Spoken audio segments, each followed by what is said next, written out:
दोस्तों क्या आप ये जानते हैं कि बोइंग प्लेन में आलू की बोरी क्यों रखी जाती है, और अगर बंदूक की गोली गैस सिलेंडर पर लग जाए तो क्या होगा? यहाँ पर इंडिया की इस गोल्ड मेडलिस्ट को आज रोड पर ठेला क्यों लगाना पड़ रहा है? आपके दिमाग में घूम रहे इन सवालों का जवाब हमारे पास है। आप तो बस नजरें स्क्रीन पर रखिए और तैयार हो जाइए फैक्ट्स के इस मजेदार रोलर कोस्टर राइड के लिए। Fact number 10। दोस्तों हमारे किचन में आसानी से मिलने वाले आलू को हम अक्सर ही अंडर एस्टिमेट करते हैं, पर क्या आपको पता है कि दुनिया के फास्टेस्ट कमर्शियल प्लेन बोइंग के इंजीनियर आलू का इस्तेमाल प्लेन में वाईफाई इंप्रूव करने के लिए करते हैं। दरअसल दोस्तों आलू में भी इंसानों की तरह पानी और कुछ ऐसे मॉलिक्यूल्स होते हैं जिनमें रेडियो वेव्स को एब्जॉर्ब और रिफ्लेक्ट करने की एबिलिटी होती है, जिस वजह से वाईफाई सिग्नल को स्ट्रॉन्ग करने के लिए इंजीनियर अक्सर बोइंग प्लेन में आलू की बोरियों का इस्तेमाल करते हैं। इंजीनियर आलू की बोरी को सीट बेल्ट से सीट पर बांध देते हैं और फिर वाईफाई को चेक करते हैं। Fact number 9। गैस और बंदूक दोनों ऐसे यंत्र है जिनका इस्तेमाल सही से नहीं किया जाए तो हमारे लिए घातक हो सकते हैं। लेकिन दोस्तों जरा सोचिए क्या होगा अगर बंदूक की गोली गैस पर लग जाए तो? आप सोच रहे होंगे कोई बड़ी दुर्घटना हो सकती है, जैसे सिलेंडर फट जाएगा या फिर उसमें आग लग जाएगी। लेकिन आपकी जानकारी के लिए बता दें कि एक सर्वे के मुताबिक जब एक सिलेंडर पर 3 mm और 5 mm की गोली चलाई जाती है तो उससे केवल टकरा कर निकल जाती है। वहीं 15 mm की गोली से सिलेंडर पर केवल एक मामूली सा छेद होता है। इसका मतलब ये है कि सिलेंडर पर साधारण बंदूक की गोली का कोई भी असर नहीं पड़ता है। Fact number 8। बारिश के मौसम में आपने बिजली को आसमान से जमीन की तरफ आते हुए तो कई बार देखा होगा, पर क्या कभी ऐसा हुआ है कि आपने आसमान की बिजली को स्पेस की तरफ जाते हुए देखा हो? ये एक बहुत ही कम होने वाली घटना है जिसे ब्लू जेट लाइटनिंग भी कहा जाता है। इस तरह की लाइटनिंग तब देखने को मिलती है जब बादलों में मौजूद कुछ पॉजिटिव चार्ज पार्टिकल स्पेस में मौजूद नेगेटिव चार्ज पार्टिकल से कनेक्ट होते हैं। नॉर्मल लैंग्वेज में इस घटना को अपर एटमॉस्फेरिक लाइटनिंग कहा जाता है। Fact number 7। लोग अक्सर अपना फोन और लैपटॉप एयरपोर्ट पर चार्ज करते हैं ताकि उन्हें ट्रैवल करते टाइम कोई दिक्कत ना हो। इसके चलते एयरपोर्ट को काफी भारी इलेक्ट्रिसिटी बिल भरना पड़ता है और इसी खर्च को ध्यान में रखते हुए बेल्जियम के कैलगरी इंटरनेशनल एयरपोर्ट पर प्रिंसेस एस्ट्रिड ने क्लाइमेट बाइक्स को इंस्टॉल कराया है। इन बाइक से आप अपना फोन और लैपटॉप चार्ज कर सकते हैं, लेकिन इसके लिए आपको पहले इन बाइक्स को चलाकर बिजली पैदा करनी पड़ेगी, जिससे न सिर्फ आपका फोन और लैपटॉप चार्ज होगा बल्कि आपकी बॉडी भी एक्सरसाइज करती रहेगी। इसे कहते हैं एक तीर से दो निशाने।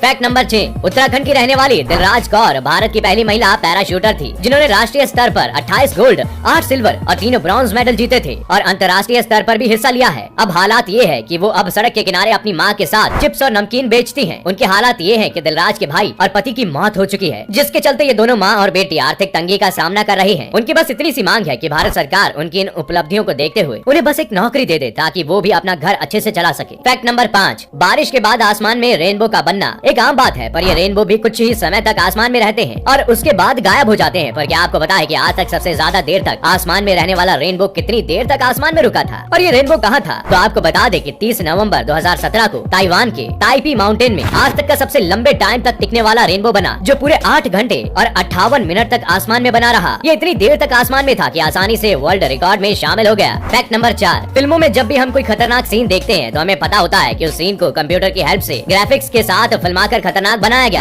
पर हर बार ऐसा हो ये जरूरी नहीं है। हॉलीवुड की मशहूर फिल्म नाउ यू सी में शूटिंग के दौरान इसकी एक्ट्रेस इस्ला फिशर को पानी में कूदकर एक मैजिक ट्रिक करनी थी। इस दौरान उनकी चेन अटक गई और वो मदद के लिए चिल्लाने लगी। पहले तो सबको ये लगा कि इस्ला एक्टिंग कर रही है, लेकिन जल्द ही शूटिंग टीम को सारा माजरा समझ आ गया और उन्होंने इस्ला को तुरंत बाहर निकाल लिया। इस स्टंट से इस्ला की जान पर बनाई थी, लेकिन ये सीन भी इस फिल्म का सबसे शानदार सीन बन गया था। इस हादसे की जानकारी खुद इस्ला ने अपने एक इंटरव्यू के दौरान दी थी। Fact number 3। बुर्ज खलीफा अब किसी पहचान की मोहताज नहीं है, जो कि दुनिया की सबसे ऊंची इमारत है। इतने फेमस इमारत में बड़े बड़े फ्लैट्स हैं और उनकी कीमत भी खूब होती है, लेकिन आप जानकर हैरान रह जाएंगे कि बुर्ज खलीफा में फ्लैट लेना उसके आसपास की बिल्डिंग में फ्लैट्स लेने से ज्यादा सस्ता पड़ता है। लेकिन ऐसा क्यों है, चलिए आपको बताते हैं। बुर्ज खलीफा का एक 3 BHK अपार्टमेंट खरीदने के लिए आपको 12 करोड़ रुपए खर्च करने पड़ेंगे। वहीं बुर्ज खलीफा के व्यू वाली इमारतों में इसी फ्लैट को लेने के लिए आपको 15 करोड़ रुपए तक खर्च करने पड़ेंगे। ऐसा इसलिए है क्योंकि बुर्ज खलीफा भी सी व्यू की तरह एक देखने वाली इमारत बन गया है ना मजेदार। Fact number 2। मधुमक्खियों की कई प्रजातियां होती है और इन्हीं में से एक प्रजाति का नाम है स्टिंगलेस बी, जिसे स्टिंगलेस हनी बी के नाम से भी जाना जाता है। ये मधुमक्खी गजब की आर्किटेक्ट होती है। कैसे, चलिए आज हम आपको बताते हैं। ये मक्खी अपने बच्चे को प्रोटेक्ट करने के लिए जिस छत्ते को बुनती है वो कुछ इस तरह का दिखाई देता है। ये छत्ता न सिर्फ बाहर से ऐसा दिखता है, बल्कि जब आप इस छत्ते को काट कर इसके भीतर देखेंगे तो ये छत्ता कुछ इस तरह का दिखेगा, जो कई सारी लेयर्स में बना होता है, बिल्कुल एक किले के जैसा, है ना मजेदार बात। Fact number 1। दोस्तों दुनिया की सबसे चर्चित पेंटिंग मोनालिसा को आपने भी कई बार देखा होगा, लेकिन क्या आपको पता है कि जब भी आप मोनालिसा की पेंटिंग को देखते हैं तो पेंटिंग में महिला की मुस्कान बदल जाती है। पहले मोनालिसा मुस्कुराते हुए नजर आती है, फिर दोस्तों ये मुस्कान थोड़ी धुंधली होती है और फिर ये मुस्कान गायब हो जाती है। दोस्तों असल में ऐसा पेंटिंग की विजुअल ट्रिक्स की वजह से होता है, जो हमारी आंखों को हर बार धोखा देती है। दोस्तों पेंटिंग इस तरह डिजाइन की गई है कि इसका रिफ्लेक्शन आंखों पर हर एंगल से अलग पड़ता है, जिस वजह से ये हर बार अलग नजर आती है। दोस्तों ये बिल्कुल वैसा ही होता है जैसे हमें इल्यूजन पिक्चर्स को देखकर लगता है, जो पास से कुछ और दूर से कुछ और नजर आती है। तो दोस्तों अगर आपको मोनालिसा की मुस्कान का ये सीक्रेट पसंद आया तो इसे अपने फ्रेंड सर्कल में जरूर शेयर कीजिएगा। उम्मीद है कि आपको ये फैक्ट्स पसंद आए होंगे। अगर आपको वीडियो पसंद आई हो तो वीडियो को लाइक और शेयर करना ना भूलें और ऐसे ही मजेदार और यूनिक फैक्ट से जुड़े रहने के लिए हमारे चैनल को सब्सक्राइब करके बेल आइकन जरूर दबाएं ताकि हमारी वीडियोस को सबसे पहले आप देख